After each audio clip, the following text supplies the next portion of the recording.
मार्फत प्रकाशित करण्यात आलेल्या डॉक्टर बाबासाहेब आंबेडकर विचारमाला या 50 पुस्तकांच्या संचात बाबासाहेबांच्या विचारांच्या आणि व्यवहारांच्या 50 पैलूंवर विविध अभ्यासकांची एकूण 50 पुस्तकं प्रकाशित झाली। त्यात डॉक्टर अशोक राणा यांनी लिहिलेले शोध निबंधपर पुस्तक डॉक्टर बाबासाहेब आंबेडकरांनी केलेली मातृदेवतांची चिकित्सा आजच मागवा।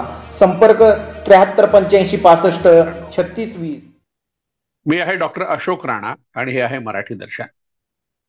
आज आपण नागपंचमीची सत्यकथा या विषयावर थोडक्यात माहिती पाहणार आहोत। थोडक्यात यासाठी की हा विषय खूप मोठा आहे आणि ज्या पद्धतीने तो साजरा होतो त्याच्या पद्धतीही वेगळ्या आहे। एवढंच नाही तर वेगवेगळ्या तारखांना म्हणजे वेगवेगळ्या तिथींना तो साजरा होतो। महाराष्ट्रात आणि बऱ्याचशा भागात भारताच्या हा जो सण आहे नागपंचमीचा श्रावण शुद्ध पंचमी, श्रावण शुद्ध पंचमी किंवा शुक्ल पंचमी, शुक्ल म्हणजे पांढरं, शुद्ध म्हणजे पांढरं, म्हणजे अमावस्येनंतरचा जो 15 दिवसाचा काळ आहे पौर्णिमेचा त्याला शुद्ध म्हणतात आणि पौर्णिमेनंतरचा अमावस्येपर्यंतचा काळ आहे त्याला वद्य किंवा कृष्ण म्हणतात। तर आता यानंतर पौर्णिमा येणार आहे जवळपास 10 दिवसांनी, 10-11 दिवसांनी श्रावणी पौर्णिमा। तर त्याच्या आधी हा 5वा दिवस जो श्रावण महिन्याचा आहे तो नागपंचमी म्हणून महाराष्ट्रात मोठ्या प्रमाणात साजरा होतो। आता या सणाची जी माहिती काही दिवसापूर्वी साधारणतः 2005 मध्ये मी साप्ताहिक चित्रलेखा या साप्ताहिकाच्या असत्याची सत्यकथा या लेखमालेत लिहिली होती। असत्याची सत्यकथा हे जे शीर्षक आहे ते चित्रलेखाचे संपादक माननीय ज्ञानेश महाराव यांनी दिलं आणि ते खूप लोकांना आवडलं। त्या शीर्षकाचं एक पुस्तक सुद्धा माझं आहे। काही किरकोळ लेख आम्ही एकत्र केले आणि त्याचा शीर्षक दिलं असत्याची सत्यकथा, आणि दैवतावर आधारित जे लेख एकत्र केले त्याला दैवतांची सत्यकथा म्हटलं, आणि सणांवर आधारित जे लेख एकत्रित केले त्याला सणांची सत्यकथा असं म्हणतात। हे तीनही पुस्तकं पुण्याच्या विश्वकर्मा पब्लिकेशननी प्रकाशित केले। 2022 मध्ये प्रकाशित झालेलं हे पुस्तक आहे सणांची सत्यकथा। यामध्ये पान नंबर 114 वर नागपंचमी नावाचा एक लेख आहे। या लेखामध्ये नागपंचमी या सणांच्या मागे कोणती कारणं आहेत, हा सण का साजरा करतात आणि विशेषतः भारताबाहेर सुद्धा नागपूजा कशी केली जाते याविषयीची माहिती दिलेली आहे। तर दैवत जी असतात ती आपल्यापैकी उत्तम मानवी गुणांयुक्त अशा ज्या व्यक्ती असतात त्यांना दैवत म्हणून मान्यता मिळते। जसं भगवान श्रीकृष्ण हे एक प्रभावी असं व्यक्तिमत्व होऊन गेलं किंवा तशा प्रकारची अनेक व्यक्तिमत्व होऊन गेली आणि त्या सगळ्या व्यक्तिमत्वाचा समुच्चय म्हणजे भगवान श्रीकृष्णाचं चरित्र, ते एक दैवत झालं। वीर दैवत म्हणून ते प्रसिद्ध आहे। प्रभू रामचंद्राचाही उल्लेख असाच केला जातो की जो आई वडिलांच्या सुखासाठी सगळ्या ऐश्वर्याचा त्याग करतो। काही दूषणं आहेत सीतेला नाकारण्यामागे जी कारणं आहेत त्यामुळे रामाला दूषणं दिली गेली आहेत, पण तरी ते एक दैवत म्हणून प्रसिद्ध आहे। अशी अनेक दैवत ही मानवी रूपातली आहेत, पण काही दैवत ही अर्धमानवी, जसं नरसिंह किंवा नारसिंह ज्याला आपण म्हणतो ते अर्धमानवी स्वरूपात आहे, किंवा हनुमान आहे तो अर्धमानवी स्वरूपात, म्हणजे त्याचं मुख हे वानराचं आहे आणि शरीर हे मानवी आहे। गणपती हे अर्धमानवी स्वरूपातलं दैवत आहे। तर ह्या सगळ्या दैवतांच्या कथा आपण केव्हा ना केव्हा पाहू पुढे कालांतराने, पण याशिवाय काही दैवत अशी आहेत जी शुद्ध श्वापद रूपात प्राण्यांच्या रूपात पूजली जातात। त्यातला नाग हा हे एक दैवत आहे। तर नाग हा विषारी प्राणी आहे आणि तो काही उपकारक आहे की नाही आपल्याला माहित नाही, पण नंतरच्या लोकांनी ठरवलं की तो शेतीसाठी फार उपकारक आहे, कारण शेतात जेव्हा पीक येतं तेव्हा त्या पिकाची नासाडी उंदीर करतात, त्या उंदरांना खाण्याचं काम नाग करत असल्यामुळे नाग हा उपकारक आहे, म्हणजे शेतीला वाचवतो, संरक्षक म्हणून त्याच्याकडे पाहिलं जातं। ही एक भूमिका अलीकडल्या अभ्यासकांनी गेल्या 100-150 वर्षात घेतली आहे। पण जे नागपंचमी साजरी करतात त्यांना या मागचं काहीच कारण माहीत नाही। तर अनेक अभ्यासकांनी त्या पद्धतीने आपापली मतं मांडली आहेत। आणि जगभरात अशा प्रकारच्या पशुपूजकाच्या परंपरा आहेत, त्याच्या मागची कारण शोधण्याचा प्रयत्न केलेला आहे अनेकांनी. तर त्यात मराठी विश्वकोश जो आहे महाराष्ट्र शासनाने प्रकाशित केलेला, त्यातल्या 9व्या खंडामध्ये पृष्ठ 33 वर डॉक्टर साळुंके यांनी पशुपूजेविषयीच एक टिप्पण लिहिलं आहे. आणि ते त्यात म्हणतात, जगातील बहुतेक सर्व लोकात प्रागैतिहासिक काळापासूनच कोणत्या ना कोणत्या स्वरूपात पशुपूजा चालत होती असं दिसतं. विशेषतः व्याध संस्कृती, शिकारी व्यवस्था, पशुपालन संस्कृती आणि कृषी संस्कृती यामध्ये ती अधिक प्रमाणात होती. म्हणजे जगात सगळ्याच देशांमध्ये, सगळ्याच संस्कृतीमध्ये हे 3 टप्पे मानवी विकासाचे मानले गेले आणि त्या टप्प्यामध्ये पशुपूजा अस्तित्वात होती याचे पुरावे उपलब्ध आहेत.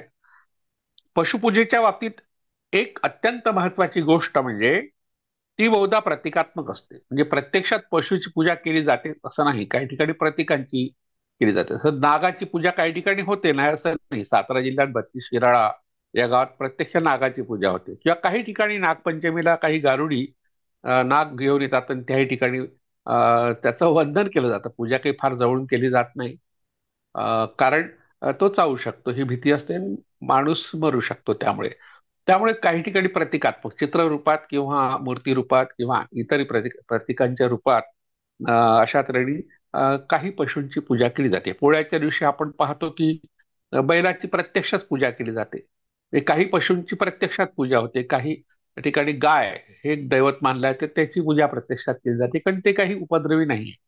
पण जे उपद्रवी प्राणी आहेत त्यांची पूजा प्रतिकात्मक पद्धतीने केली जाते. तर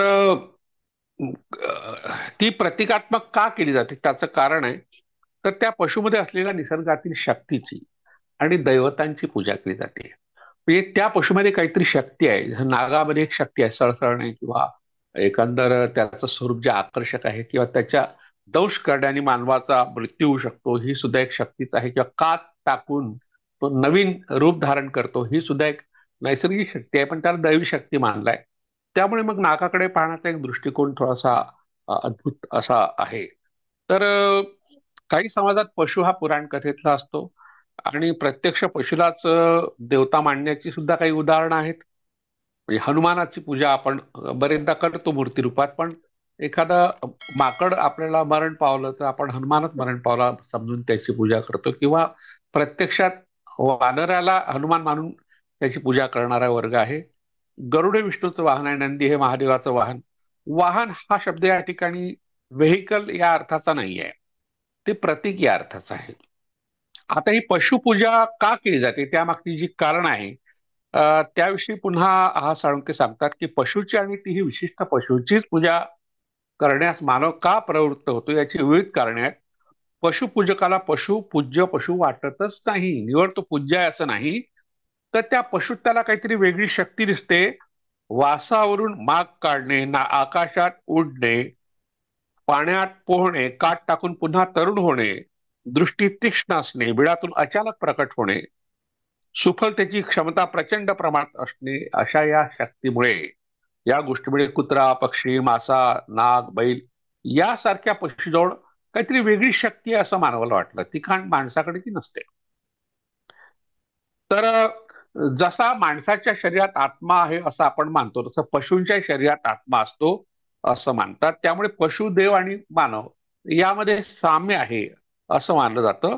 आणि या देवता आहे आणि जे मृतात्मे आहे ते पशुरूपात राहतात अशी एक समजूत आहे. त्यामुळे पशुपूजा सुरू झाली आणि ह्या ज्या शक्ती आहेत किंवा हे जे आत्मे आहेत ते रुष्ट होऊ नये, आपल्यावर त्यांनी कृपा करावी म्हणूनही ती पूजा केली जाते. भारतात ज्याप्रमाणे या पशूंची पूजा केली जाते त्याप्रमाणे भारताबाहेरील इतर देशामध्ये सुद्धा केली जाते. तर ती कशी आहे, तर ग्वातेमाला नावाचा एक जो देश आहे, तो बेट आहे, त्या बेटावरील लोक आपला सर्वश्रेष्ठ देव हरिणाच्या रूपात आहे असं मानतात.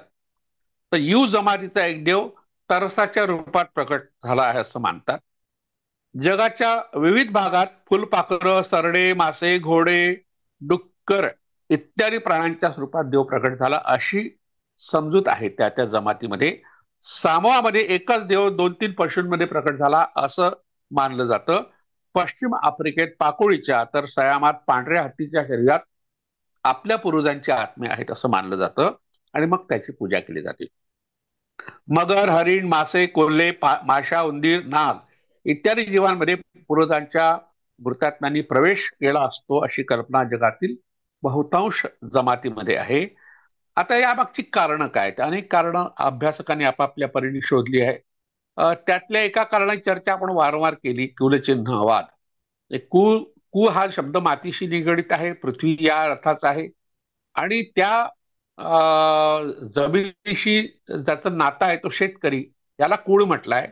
आणि 100 ही संख्या, सदस्य संख्या एखाद्या कुळात झाली की नंतर ती वाढली की दुसरं कुळ तयार होतं. एका कुळापासून दुसऱ्या कुळाची ओळख ठेवण्याकरता वेगवेगळी कुलचिन्ह ठेवली जातात. जसं आता आपण पाहिलं की नाग किंवा साप ज्या भागात मोठ्या प्रमाणात आहे तिथे नाग हे कुलचिन्ह ठरलं. काही ठिकाणी त्याला आपला तारक किंवा मारकी ठरवलं गेलं, आपला पूर्वज ठरवलं गेलं. मग कुळ बदललं, दुसऱ्या कुळामध्ये दुसरं कुलचिन्ह नागाच्या जवळपास एखादा तक्षक असेल, एखादा वासुकी असेल, एखादा शेष असेल, हे सुद्धा कुलचिन्ह आहेत. तर अशा तऱ्हेने या कुलचिन्हासाठी एक शब्द मराठीत प्रचलित आहे, देवक. इंग्रजीत त्याला टॉटेम म्हणतात.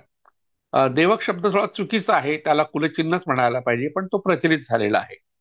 तर अनेक जाती जमातीमध्ये अनेक ज्या प्राण्यांना म्हणजे गवा, पतंग, गरुड, कावळा, मुंगी, मासा, बेडूक, ससा, अस्वल इत्यादिकांना देवक व पूर्वज मानून त्यांची पूजा केली जाते. देवकांचं वैशिष्ट्य असं आहे की ते आपले पूर्वज आहे असं आपण मानतो आणि मग त्यांची पूजा पशुच्या रूपात केली जाते. तर काही लोकांमध्ये, प्रामुख्याने काही देशांमध्ये अशी समजूत आहे की एखाद्या विशिष्ट पशुनी ही सृष्टी निर्माण केली आणि त्यांनी विश्वाची निर्मिती केली, त्या संस्कृती सुद्धा त्यांनीच उभारली, असा एक समज आहे. जगातील बहुतेक देशांमध्ये अशा प्रकारच्या समजुती आहेत. जसं एस्किमो हे टुंड्रा प्रदेशातले लोक आहेत, त्यांच्यामध्ये कावळ्याने विश्वाची निर्मिती केली असं मानलं जातं आणि अग्नी आणला. त्यांनी कावळ्याने विश्वाची निर्मिती केली आणि अग्नी आणला. अग्नीची गरज जास्त आहे, कारण आपल्याला ऊब पाहिजे असते, थंडीपासून मुक्तता पाहिजे असते, किंवा अन्न शिजवायचं असतं, किंवा काही लोकांना मारायचं असतं, जाळायचं असतं. अग्नीचे अनेक उपयोग असल्यामुळे मग कावळ्याने अग्नी आणला, पण कावळा आपला पूर्वज आहे किंवा ते दैवत आहे. पृथ्वीचा भार वाहणारे अनेक पशु, हत्ती, बेडूक, नाग, बैल इत्यादी रूपात अनेक संस्कृतीमध्ये आहे. जसं भारतामध्ये नाग हा पृथ्वीचा भार वाहतो अशी एक कल्पना प्रचलित आहे. काही ठिकाणी जो बैल आहे तो या पृथ्वीचा भार वाहतो अशी सुद्धा समजूत आहे. त्याला हाटकेश्वर असं म्हणतात. म्हणजे हिंदू धर्मातच वेगवेगळ्या प्रकारच्या समजुती आहे, इतर देशामध्ये तर आणखी वेगळ्या आहेत.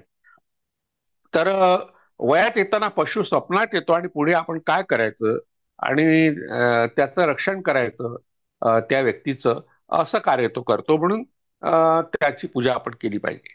याला टॉटेमिझम किंवा कुलचिन्हवाद या नावाने ओळखलं जातं. या विषयावर सर्वात जुनं पुस्तक जे आहे ते तसं तर महात्मा ज्योतिबा फुले यांनी या कुलचिन्हवादाचा प्रारंभ केला जगाच्या पाठीवर. फक्त कुलचिन्हवाद शब्द त्यांनी वापरला नाही, त्यांनी वेगळ्या प्रकारची मांडणी केली आहे गुलामगिरी या ग्रंथामध्ये 1873 मध्ये. जगात अशा तऱ्हेने या सगळ्या चिन्हांचा अभ्यास करणाऱ्या लोकांमध्ये महात्मा फुले तसे पहिले ठरतात, पण त्यांच्या आणखी 2 वर्ष आधी 1871 मध्ये एबी टायलर यांनी प्रिमिटिव्ह कल्चर या पुस्तकात सुद्धा ही मांडणी केली. तेव्हा हे सुरुवातीला ज्या लोकांनी मांडणी केली ते दोन व्यक्ती, 2 विद्वान जगात प्रसिद्ध आहेत. म्हणजे महात्मा फुले बद्दल आपल्याला ही माहिती नाही, पण एबी टायलर बद्दल आहे. 1878 मध्ये जे फ्रेझर यांनी गोल्डन बाऊ या ग्रंथामध्ये ह्या सगळ्या प्रथा परंपराच्या मागील कारणांचा शोध घेतला. 1888 मध्ये टॉटेमिझम आणि एक्झॉगॉमी नावाचा ग्रंथ त्यांनी लिहिला. या ग्रंथामध्ये कुलचिन्हवादाची कारणं ही मानवशास्त्रीय कारण आहेत त्याचा शोध घेतला. म्हणून हा ग्रंथ या क्षेत्रातला पहिला ग्रंथ, शास्त्रशुद्ध ग्रंथ मानला जातो. याच ग्रंथाचा संदर्भ घेऊन पुढे 1899 मध्ये सिगमंड फ्राईड यांनी टॉटेम अँड टॅबू नावाचा ग्रंथ लिहिला आणि त्यांनी मानसशास्त्रीय दृष्टिकोनातून या कुलचिन्हवादाच्या मागची कारणं शोधण्याचा प्रयत्न केला. तर कुलचिन्हवादावर आपण स्वतंत्र केव्हा तरी चर्चा करू किंवा अनुषंगिक चर्चा सुद्धा करता येईल. तर अशा तऱ्हेने अनेक देशामध्ये अशा ह्या समजुती आहे. तर हे जे कुलचिन्ह आहे, हे कुल हा जो शब्द आहे आपण जो वापरतो आहोत तो शेतीवर राबणाऱ्या कुटुंबासाठी वापरण्यात येतो. कारण कुळामध्ये अनेक कुटुंब असतात. कुटुंबासाठी कुल म्हणजे कुटुंब नाही, पण कुळामध्ये अनेक कुटुंब असतात किंवा ती जात सुद्धा नाही, असं पंडित महादेव शास्त्री जोशी यांनी भारतीय संस्कृती कोशाच्या दुसऱ्या खंडामध्ये पृष्ठ 434 वर म्हटलंय. त्यांनी एक वेगळा अर्थ लावला, तो फार महत्वाचा आहे. कुल शब्दाचा अर्थ आहे, ते असं म्हणतात, कुल म्हणजे गोळा करणं, एकत्र येणं. या धातूपासून कुल हा शब्द बनला आहे. नातेसंबंधाने एकत्र आलेले लोक असा त्याचा अर्थ होतो. एका नांगराला 6 बैल जोडल्यावर अशा 2 नांगरांच्या सहाय्याने एका दिवसात जितकी भूमी नांगरली जाईल तितक्या भूमीला कुल असं म्हणत असत. तंत्रशास्त्रात कुल म्हणजे शक्ती, शक्तीसाठी कुल शब्द वापरलाय. आणि जी शक्ती नाही, म्हणजे आता शिवाला, शिव तर आपण सगळ्यांना मानतो, शिवाला सगळेच मानतो, पण शिवाची शक्ती म्हणून पार्वती आहे, म्हणजे याचा अर्थ शिवाकडे ती नाही, म्हणून त्याला अकुल म्हटलंय. कुलम शक्तिरिती प्रोक्तम कुलम शिव उच्चते. शिवाला अकुल म्हणतात आणि शक्तीला अकुल म्हणतात. तर अशा तऱ्हेने ही व्याख्या जी तंत्रशास्त्रामध्ये केली आहे त्यानुसार कुल शब्दाचा अर्थ स्त्रीवाचक होतो. म्हणजे शेतीचा शोध स्त्रियांनी लावला, त्यामुळेही कदाचित कुल शब्दाचा अर्थ स्त्रीवाचक झाला असावा. स्त्रिया कुलप्रमुख असत हे आपण यापूर्वी पाहिलंय. एका कुळापासून विभक्त झालेल्या कुळाची स्वतंत्र ओळख राहण्याकरता कुळांना चिन्ह देण्याची प्रथा सुरू झाली. ती कशी प्राप्त झाली याविषयी जे संशोधन जगभरात झालंय त्याला कुलचिन्हवाद म्हणजे टॉटेमिझम असं म्हणतात. तर या कुलचिन्हाच्या निर्मितीविषयी सिग्मंड फ्राईड यांनी जे मत मांडलंय, कुलचिन्ह व निर्बंध, टॉटेम अँड टॅबू या ग्रंथात, तर तो जो सिद्धांत मांडलाय कुलचिन्हाबद्दलचा, तो डार्विनच्या the Descent of Man second या ग्रंथाच्या आधारे मांडलाय. त्यानुसार आदिम अवस्थेतील मानवाच्या टोळीमधील तरुण नर मोठे होतात तेव्हा टोळी प्रमुख प्रौढ नराशी त्यांचा संघर्ष होतो. त्यापैकी सर्वात शक्तिमान नर इतरांना मारून तरी टाकतो किंवा हाकलून तरी देतो आणि त्या टोळीचा प्रमुख बनतो. Doctor सॅवेज Boston journal of national history भाग 5 मध्ये हा संदर्भ आलाय. टोळी प्रमुखाची हत्या केल्यानंतर त्यामुळे शोकाकुल झालेल्या बायकांचे सांत्वन करण्याकरता नव्या टोळी प्रमुखाने मृत टोळी प्रमुखाची स्मृती चिरंत ठेवण्याच्या गरजेतून कुलचिन्हाची निर्मिती झाली असं या ठिकाणी म्हटलं आहे. एखाद्या हिंस्त्र पशुच्या रूपात त्याने टोळी प्रमुखांना पाहिलं, त्यामुळे तो हिंस्त्र पशु हा टोळीचं चिन्ह म्हणून पूजला गेला, अशी कुलचिन्ह निर्मितीची कारणमीमांसा सिग्मंड फ्राईडनी केली आहे. विख्यात मानवशास्त्रज्ञ ब्रॉनिस्लाव मालिनॉव्स्की यांनी आपल्या असंस्कृत समाजातील लैंगिकता व ती दडपून टाकण्याची प्रक्रिया या ग्रंथात थोडी वेगळी माहिती दिली. हा ग्रंथ महाराष्ट्र राज्य साहित्य संस्थे मंडळाने प्रकाशित केलाय, आपल्याला तो मिळू शकतो. तर यात असं म्हटलं की बापाविषयीच्या भीती व द्वेषाविषयीच्या एडिपस गंडाचा परिणाम कुलचिन्ह निर्मितीत झाला. ही फ्राईडची उत्पत्ती अनेकांना अपुरी वाटते, पण तरीही ती अतिशय लोकप्रिय आहे. कुलचिन्हाच्या निर्मितीत हा एडिपस गंड हा एक म्हणजे प्रकार अतिशय महत्वाचा आहे. नागपूजा अशा तऱ्हेने कुलचिन्ह पूजेतून सुरू झाली. त्याविषयी नागपंचमीची जी कथा आहे त्या कथेतून काही फारशी माहिती मिळत नाही, पण या प्रथेचं एक कारण कळतं. पंडित महादेव शास्त्री जोशी यांनी नागपंचमीला नागपूजेची कथा कशी सुरू झाली याची माहिती भारतीय संस्कृती कोशाच्या 4थ्या खंडामध्ये पृष्ठ 736 वर माहिती दिली आहे. ती आपण आता पाहूया. एक शेतकरी होता. एका सकाळी त्याने नित्याप्रमाणे जमीन नांगरण्यास प्रारंभ केला, परंतु नांगर जमिनीत घुसतात त्याखाली असलेल्या नागाच्या वरोडातील पिलांना त्याचा फाळ लागला व त्यामुळे ती मेली.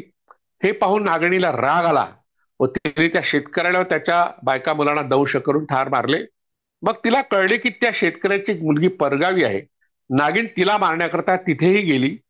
पाहते तर त्या मुलीने पाटावर चंदनाने नाक काढून त्याची पूजा केली आहे, दूध लाह्याचा नैवेद्य दाखवून त्याची प्रार्थना चालवली आहे. ते दृश्य पाहून नागिन प्रसन्न झाली. नैवेद्याची दूध पिऊन ती तृप्त झाली आणि तिने त्या मुलीला डोळे उघडण्यास सांगितले. मुलीने डोळे उघडले. समोर प्रत्यक्ष सळसळती नागिन पाहून ती घाबरली. नागिणीने तिला अभय दिले. झाला वृत्तांत कथन केला व मुलीच्या भक्तिभावाचे फळ म्हणून तिच्या माता पित्यांना भावंडांना पुनश्च जीवदान केले. आता यात अद्भुतता आहे की एकदा मरण पावलेली व्यक्ती पुन्हा काही जिवंत होत नाही, हा एक बाब.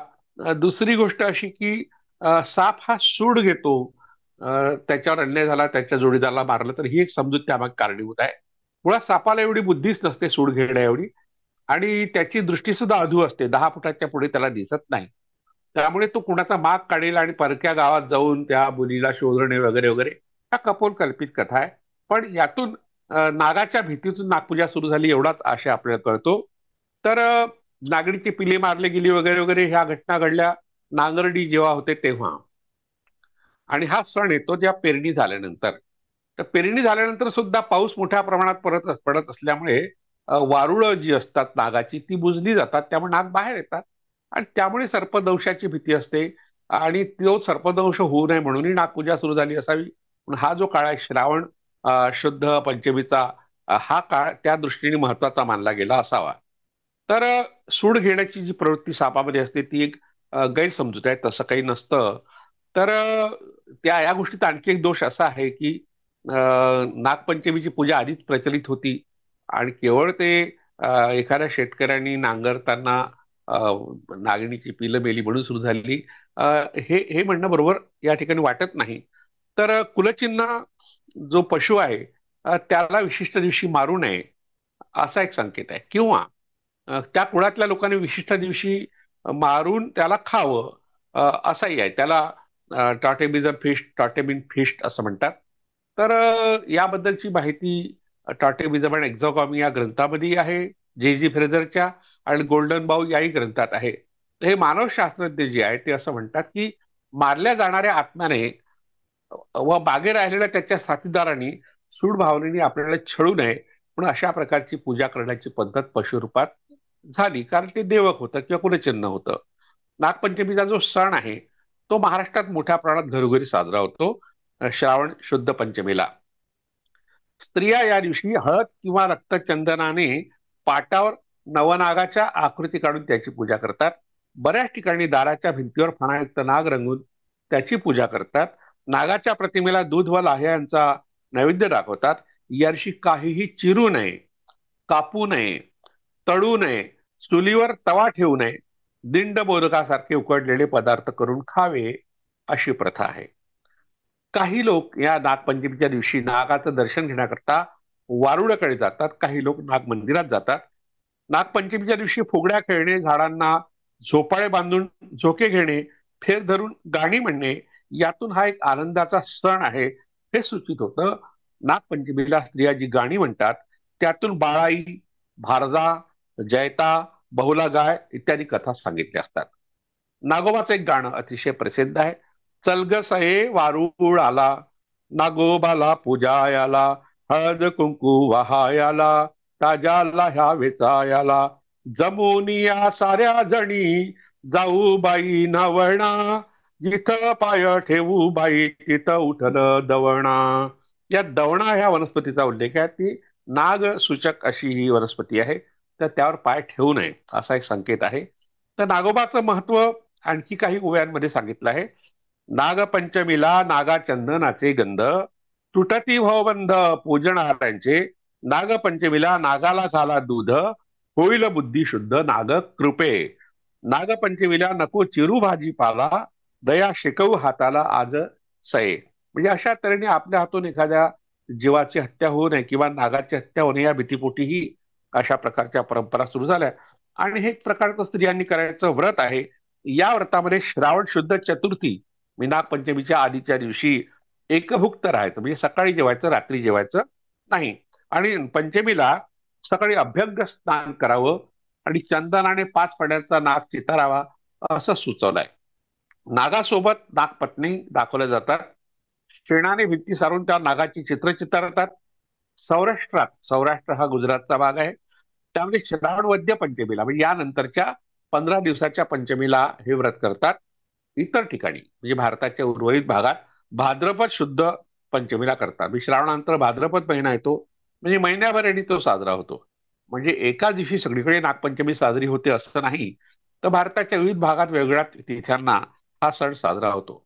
महाराष्ट्राबाहेर नागपंचमी कशी साजरी होते याविषयीची माहिती आपण पाहू. तर काही ठिकाणी जिवंत नाग घरोघरी फिरणारे गारुडी दिसतात. नागाची पूजा करणाऱ्या स्त्रिया या दिवशी गावोगावी दिसतात. सातारा जिल्ह्यातल्या 32 शिराळ्या गावामध्ये तर नागाची प्रत्यक्ष पूजा होते. बंगाल व छोटा नागपूर या प्रांतात सर्पराज्ञी मनसा देवीची पूजा या दिवशी करतात. राजस्थानातील पिपा, तेजा इत्यादी ठिकाणी नागराज पूजा प्रचलित आहे. बिहारमध्ये जातीहीन मानलेल्या स्त्रिया स्वतःला नागपत्न्या मानून नागगीते गातात. कर्नाटक राज्यात या दिवशी गुळपापडीचं नैवेद्य नागाकरता करतात. त्यांना तंबीट असं म्हणतात. गुजरातमध्ये नागमूर्तीच्या समोर तुपाचा दिवा लावतात व नागमूर्तीवर पाण्याचा अभिषेक करतात. उत्तर प्रदेशात या दिवशी तो दुधाची भांडी घेऊन पुरुष मंडळी गावाबाहेरच्या जंगलात जातात. तेथील नागांच्या वारुळात दुधाच्या भांड्यातील पाणी रिसून परत येतात. काशीमध्ये या दिवशी सकाळी शाळकरी मुलांच्या मिरवणुका निघतात. नागलो भाई नागलो, छोटे गुरु का नागलो, बडे गुरु का नागलो भाई नागलो, असं ते म्हणत म्हणत ते रस्त्याने जातात. काशीतील नागकुवा नावाची एक विहीर आहे. ते संध्याकाळी त्या ठिकाणी नागमूर्तीचं पूजन होते. पंडितांमध्ये वादविवाद होतात. तर शेवटी जमलेले लोक हे नागकुव्याचे पाणी पिऊन परत जातात. त्याला ते नागतीर्थ म्हणतात. हे नागतीर्थ ज्ञानासाठी प्रसिद्ध आहे. मृत्यूनंतर याच कुव्यात हा जो व्याकरणकार पाणिनी होता तो शेषाचा अवतार मानला गेला आणि तो याच कुव्यामध्ये विसावला अशी समजूत आहे. अशा तऱ्हेने वेगवेगळ्या परंपरा नागपूजनाच्या भारतभर प्रचलित आहेत. आता याची कारणं शोधताना काही अभ्यासकांनी आपापली मतं मांडली आहे. त्या मतांचा परामर्श आपण घेऊ. आचार्य काका कालेलकर हे महात्मा गांधींचे जवळचे सहकारी होते. मराठी भाषिक होते पण गुजरातीमध्ये त्यांनी फार मोठ्या प्रमाणात लेखन केलं आहे. त्यांचा जिवंत व्रतोत्सव नावाचा एक ग्रंथ आहे. त्यात पृष्ठ 86 वर त्यांनी आजची नागपूजा कशी सुरू झाली याबद्दल म्हटलंय. तर त्यांनी असं म्हटलंय की नागाच्या भीतीमुळे सुरू झाली तर ते नागकबूल करता येणार नाही. जनी कर्वे यांनी नाग या नावाचे एक टिपण मराठी विश्वकोशात लिहिल्या खंड 8 पृष्ठ 410 वर त्यांनी म्हटलंय. ते असं म्हणतात की जगातील सर्वच प्राथमिक धर्मांमध्ये व आदिम समाजांमध्ये नागपूजा प्रचलित असल्याचे आढळते. भारतात नागपूजा प्रचलित आहे. वेदपूर्व काळापासून भारतात नागपूजा प्रचारित असावी. मोहिंजोदडो येथील उत्खननातील नागमूर्ती मोठ्या प्रमाणात आढळल्या आहेत. नाग विषारी असल्यामुळे मनुष्याला त्याची फार भीती वाटते. ऋग्वेदात नागाचा उल्लेख अही या शब्दाने केला असून तेथे त्याचे क्रूर, घातकी व भयंकर असं वर्णन केलंय. म्हणजे वैदिकांचा शत्रू म्हणून नाग या ठिकाणी चित्रित केलाय. नागाची स्तुती करून त्याला वश करून घेतलं तर त्यापासून भय राहणार नाही या कल्पनेने यजुर्वेदात नागस्तुतीपर मंत्र आढळतात. म्हणजे ऋग्वेदामध्ये नाग हा नकारात्मक चित्रित केलाय पण यजुर्वेदात मात्र त्याची स्तुती केली आहे. त्यामागचंही कारण नागापासून वाटणारी भीती असावी. सौभाग्यवती इंदुमती पाठक यांनी सण उत्सव या सरोजिनी बावर यांनी संपादित केलेल्या पुस्तकात एक लेख लिहिलाय नागावर पृष्ठ 92 त्यांनी असं म्हटलंय की नागपूजा नागांच्या भीतीपासून सुरू झाली या मताला त्यांनी विरोध केलाय. त्या म्हणतात सर्प किंवा नाग हिंस्त्र म्हणून जर त्यांची पूजा होत असली तर वाघ किंवा सिंह यांची पूजा का होत नाही. पुढे त्या म्हणतात नागपंचमी ही जुन्या नागवंशाच्या प्रतीकांची पूजा असावी अशी कल्पना आहे. नागवंश ही संकल्पना या ठिकाणी वापरली आहे. आता यांनी भीतीपोटी नागपूजा सुरू झाली या मताला छेद देताना वाघ आणि सिंहाची पूजा का होत नाही असा प्रश्न विचारला आहे.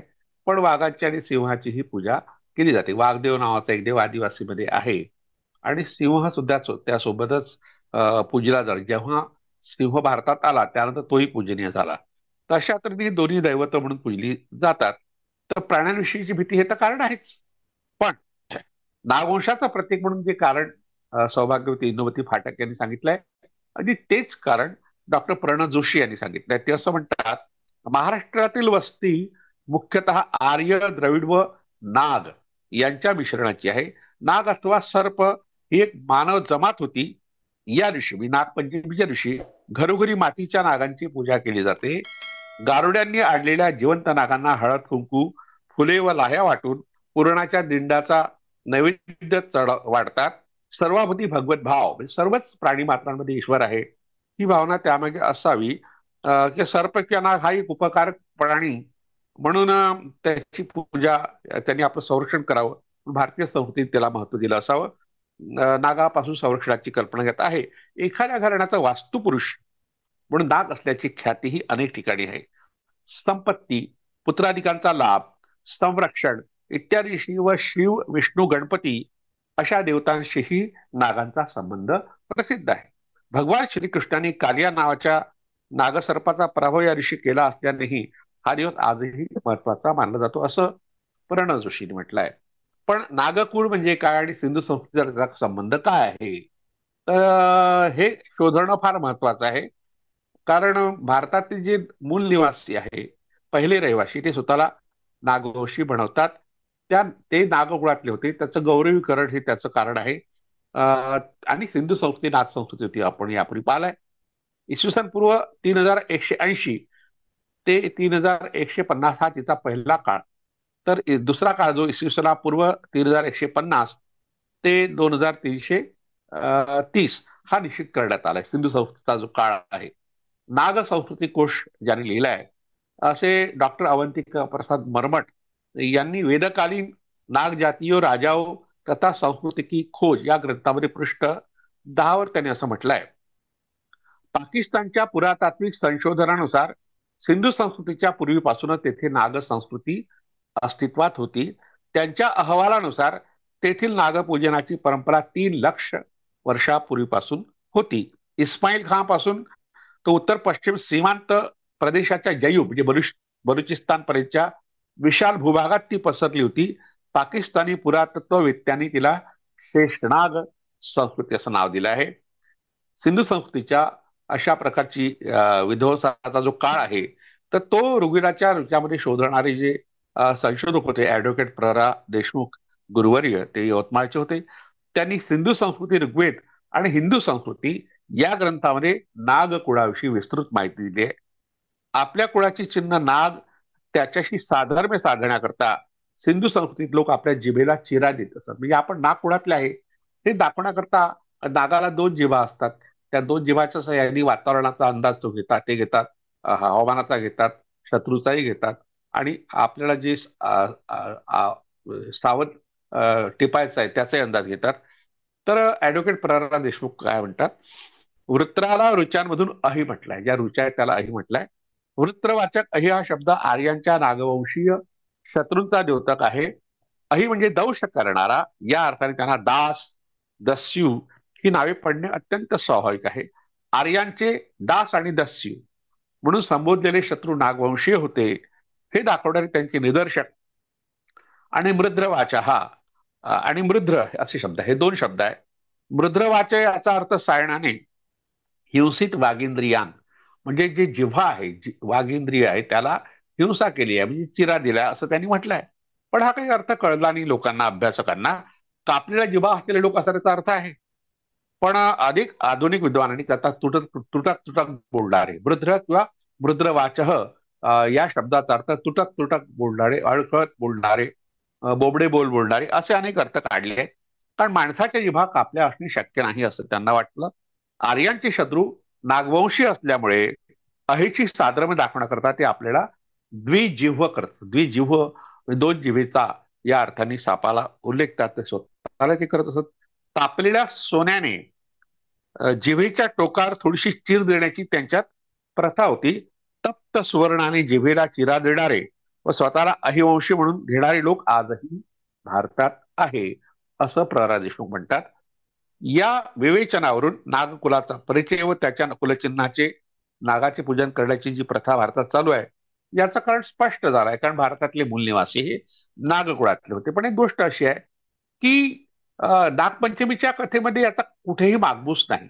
जी कथा आहे त्यात हे सिंधू संस्कृतीपासून आलंय की नागवंशीय लोकांपासून आलंय, नागे कुलचिन्ह आहे असं काही सूचित होत नाही. ज्या कथा आहेत त्या फार वेगळ्या आहे आणि त्यात भावा बहिणीशी संबंध, म्हणजे भाऊ म्हणून नाग येतो आपल्या लोककथेमध्ये, लोकगीतामध्ये.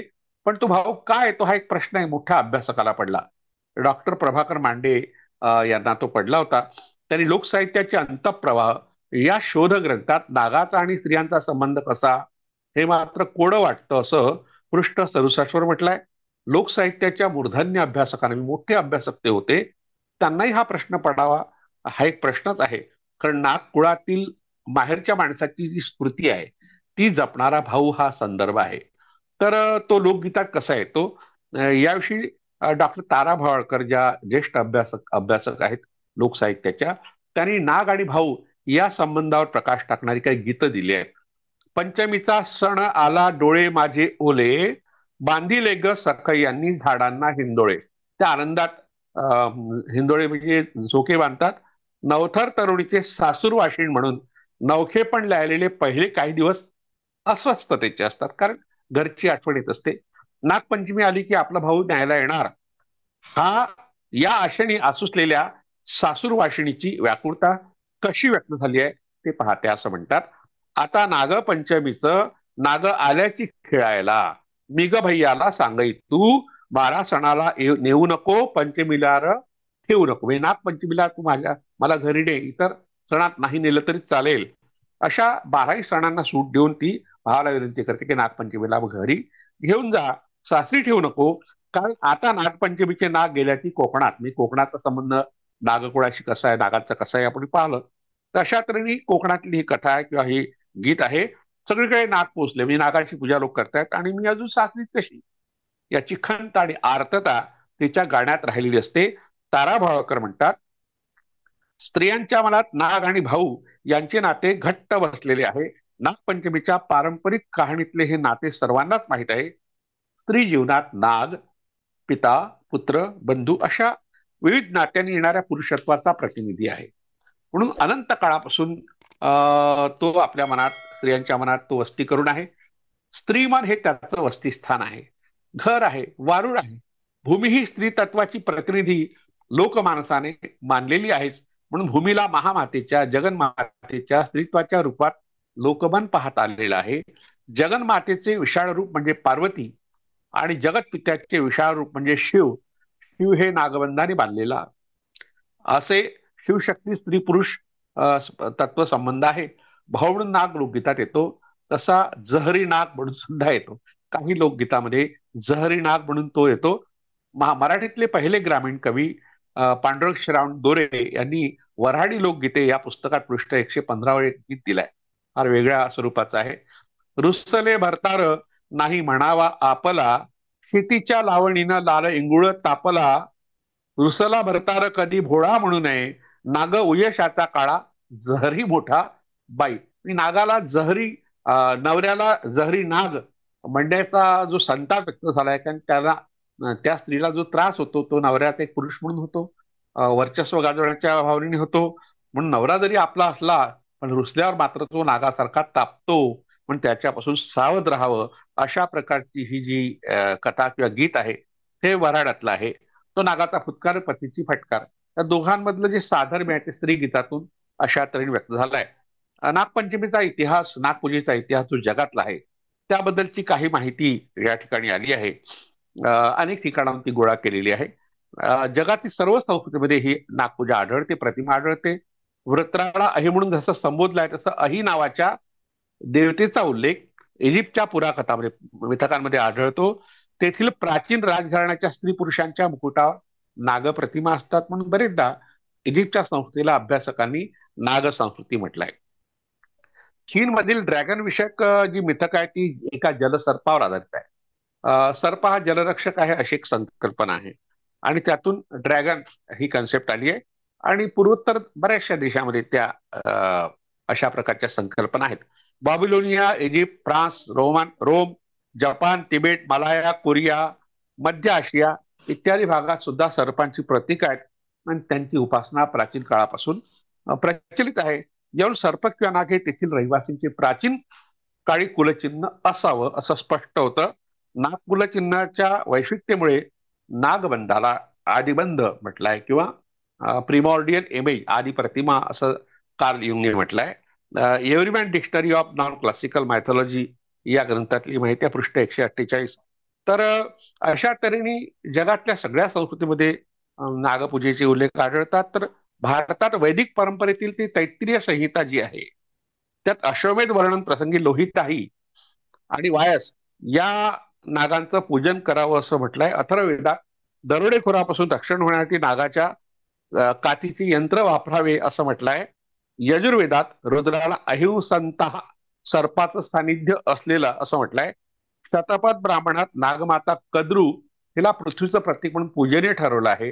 वैदिकांनी सुद्धा अशा तऱ्हेने नागपूजेचा स्वीकार केला होता, पण तो पुढल्या काळात अथर्ववेदात मोठ्या प्रमाणात आढळतो. यांच्या संघर्षाच्या कथा आहेत, त्यांच्या वैराच्याही कथा आहेत. त्यासोबतच समन्वयाची कथा आहे. ब्राह्मण ग्रंथ नावाचा जो ग्रंथाचा प्रकार आहे त्या सुद्धा सर्पपूजेचा संप्रदाय होता त्या काळात. त्याचे उल्लेख आढळतात, महाभारतात सुद्धा आढळतात. पौराणिक धर्म परंपरेमध्ये नागाला अतिशय महत्वाचं स्थान प्राप्त झालं. कारण पुराण जी निर्माण झाली ती शूद्र मानला गेलेला जो वर्ग होता भारतातला, शेतकरी, कष्टकरी, कामकरी वर्ग, त्यांनी निर्माण केलेला तो धर्म असल्यामुळे त्याला पौराणिक धर्म म्हणतात. शिव आणि विष्णू ही दैवत त्या धर्मामध्ये अतिशय महत्वाची आहेत. आणि म्हणून शैव पुराणात किंवा विष्णू पुराणात नागांविषयी सुद्धा जास्त माहिती मिळते. शिवाने तर आपल्या शरीरावरच नागाला भूषण म्हणून मिरवलं आणि विष्णूनी शेष आपली शय्या म्हणून त्याला केलं, म्हणजे दुय्यम स्थान दिलेलं आहे. शिवकवच स्तोत्रात शिवाला नागकुलभूषण म्हटलंय. वैष्णव पुराणामध्ये विष्णूला अनंत शयन किंवा शेषशाही, अनंत आणि शेष ही ही नाग दैवताची किंवा नाग नेत्याची नावं आहेत. शिवालयामध्ये शिवलिंगाभोवती वेटोळ घालणारा आणि त्यावर फणा उभारणारा नाग दाखवतात. राजस्थानमधील राजपुतांचं जे आराध्य दैवत आहे अशा एकलिंगजीच्या प्रतिमेभोवती नागवेष्टन आहे. बलराम हा कृष्णाचा भाऊ जो आहे तो तो शेषाचा अवतार म्हणून ओळखला जातो. त्यामुळे कृष्णाने नागांना जाळलं अशी जी कथा महाभारतात आहे ती चुकीची आहे, ती पटण्यासारखी नाही. शिव आणि विष्णू यांच्या प्रमाणात जयपूर येथील कालीदेवीच्या मस्तकावर नागफणा आहे. दक्षिण भारतात भद्रकाली देवीच्या शरीरावर सर्प दाखवलेले असतात.